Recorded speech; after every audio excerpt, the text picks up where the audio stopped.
Okay, two more examples and then we will be good to go. So here, if the sine is 5/7 and it's between 90 and 180, so that would be our second quadrant, find the exact value of each function. So here I'm going to draw, I'll just draw it right here. 5/7 is our sine, so that's 5, 7, and this is going to be a -2 radical 6. Just trust me, I'll actually do it in class, but anyway. So tangent of 2 theta is going to be, or 2 tan theta over 1 minus tan squared theta. So this is going to be 2 times 5 over -2 radical 6 over 1 minus 5 over -2 radical 6 squared. So that's going to give us a -5 over radical 6 over 1 minus, and this becomes, it's just, anyway, I did the math earlier, but it's a -1 over 24. So this is -5 over radical 6 times 24 over -1. So this gives us a positive, because that's negative, 120 over radical 6. We multiply it by radical 6 over radical 6. So we get 120 radical 6 over 6, which is 20 radical 6. Okay, so we've done our double angle. Let's do our half angle here. This is going to be plus or minus the square root of 1 minus cosine theta over 1 plus cosine theta. Okay, so this is equal to plus or minus the square root of 1 minus a -2 radical 6 over 7 over 1 plus a -2 radical 6 over 7. Okay, and so this gives us plus or minus the square root of 7 plus 2 radical 6 over 7 all over 7 minus 2 radical 6 over 7. That's all under a square root there. So multiply by the cognate. I'm going to kind of skip some steps here, but basically we're going to get plus or minus the square root of 49 plus 28 radical 6 plus 24 over 49 minus 24. And I'm going to simplify. So I end up getting the square root of, I believe it is, can't read my own writing here, 73? 73 plus 28 radical, oh my gosh, I can't do this anymore. Up here, square root of 73 plus 28 radical 6 all over 5. And this is positive, right? Okay, so let's verify the following here. We have cotangent of x equals sine of 2x over 1 minus cosine squared of x. Well, we can think of this as the 2 sine of x cosine of x over 1 minus 2 cosine squared of x minus 1. So this is going to be equal to 2 sine of x cosine of x over 1 minus 2 cosine squared of x plus 1. So that gives us 2 sine of x cosine of x over 2 minus 2 cosine squared of x. That's great. All these 2's are going to cancel out. So now we just have sine of x cosine of x over 1 minus cosine squared of x. Well, 1 minus cosine squared we know is sine squared. So we have sine of x cosine of x over sine squared of x. So that's going to cancel out. So now we just have cosine over sine, which is cotangent. Boom, we did it. All right, let's do one more here. The tangent of x over 2 is 1 minus cosine over sine of x. We're going to verify that. So for this one, we're actually going to do separate left and right. Let's do the right-hand side first. 1 minus cosine x over sine x is the same as 1 minus cosine x over sine x. And let's multiply by this cognate here. 1 plus cosine x. So that's going to give us 1 minus cosine squared x over sine of x times, 1 minus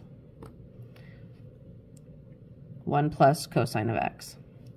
So that gives us 1 minus cosine of x is sine squared of x over sine of x times 1 plus cosine of x. And these will cancel out. So now I just have sine of x over 1 plus cosine of x. Okay, good. Let's just leave that there and now talk about tangent. Well, tangent is going to be equal to the square root of 1 minus cosine of x over 1 plus cosine of x. And we can multiply this by a cognate here, 1 plus cosine of x over 1 plus cosine of x. So this is going to be equal to the square root of 1 minus cosine squared of x over 1 plus cosine of x quantity squared. So that is equal to the square root of sine squared of x over 1 plus cosine x quantity squared. And that is equal to just sine of x over 1 plus the cosine of x, which is exactly what we have here. So we have proved that. All right, any questions, bring them to class, and I will see you then. Thank you, bye. Okay, I'm going to record our half angle identities here. So for cosine of theta over 2, that is actually equal to plus or minus the square root of the cosine of theta plus 1 all over 2. Sine of theta over 2 is equal to plus or minus the square root of 1 minus the cosine of theta over 2.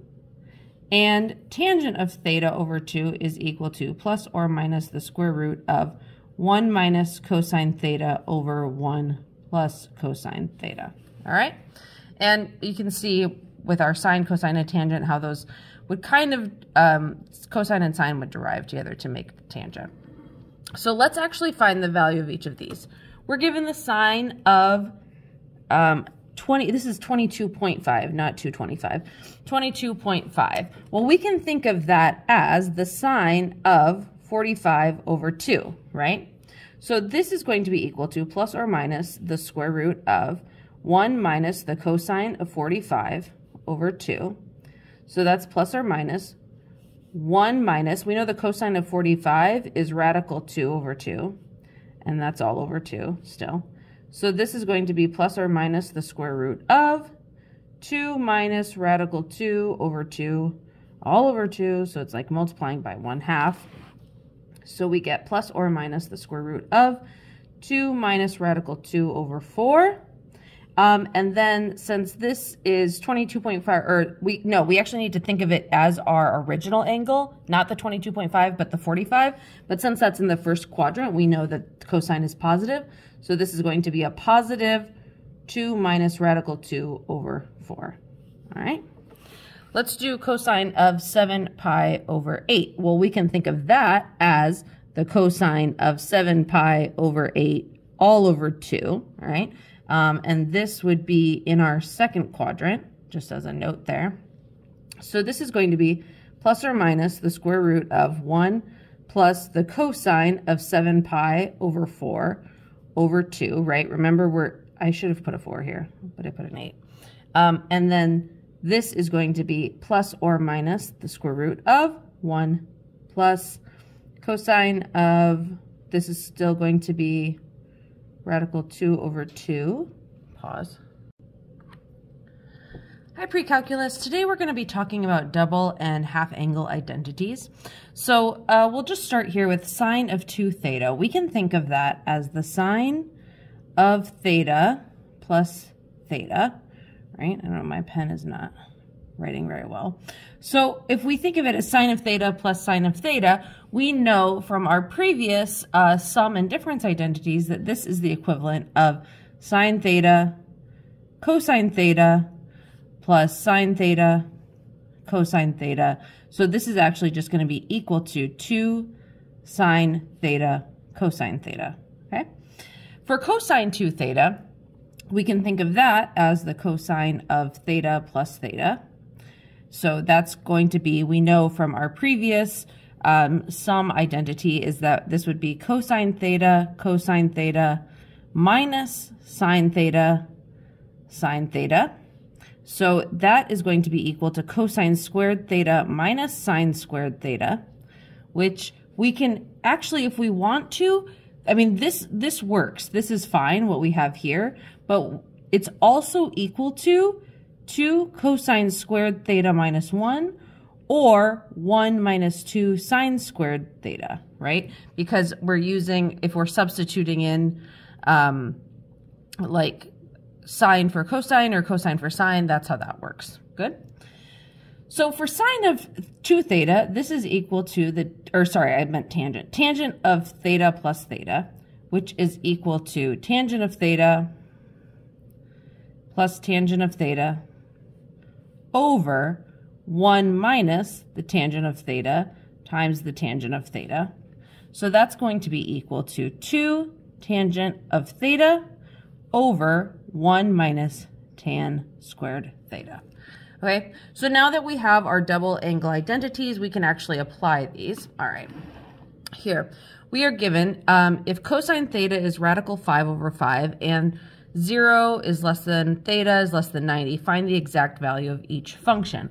Well, here we're asked to find the sine of 2 theta. So this is going to be equal to 2 sine theta cosine theta, right, by our double angle identity. So we need to know, what is the sine? Well, we can actually draw our triangle here. If it's between 0 and 90, it's going to be here. So cosine is adjacent over hypotenuse. And if we do Pythagorean's theorem, I'm just going to let you trust me because I don't have, yeah, it's 2 radical 5. So this is going to be equal to 2 times the sine, which is 2 radical 5 over, wait, what? I put these wrong. This should be the radical 5. This should be the 5. There we go. 2 radical 5 over 5 times cosine, which is radical 5 over 5. So that gives us 4 times 5 over 25, which is 20, over 25, which is just 4 over 5. So similar to kind of what we were doing previous day with the sum and difference identities, these aren't that hard, but it is just time consuming, okay? Here we have cosine of 2 theta. That is going to be cosine squared theta minus sine squared theta, okay? So this is going to be equal to, well, we've already used this. Our cosine is radical 5 over 5 squared minus our sine is 2 radical 5 over 5 squared. So that's going to give us 5 over 25 minus 4 times 5 over 25. So that's 5 minus 20 over 25. So we get negative 15 over 25, which is a negative 3/5. All right, good. Okay, let's move on and practice another one here. So that was our double angle identity. Now we're going to discuss our half angle identities. I'm afraid this video is going to stop. I'm going to stop now.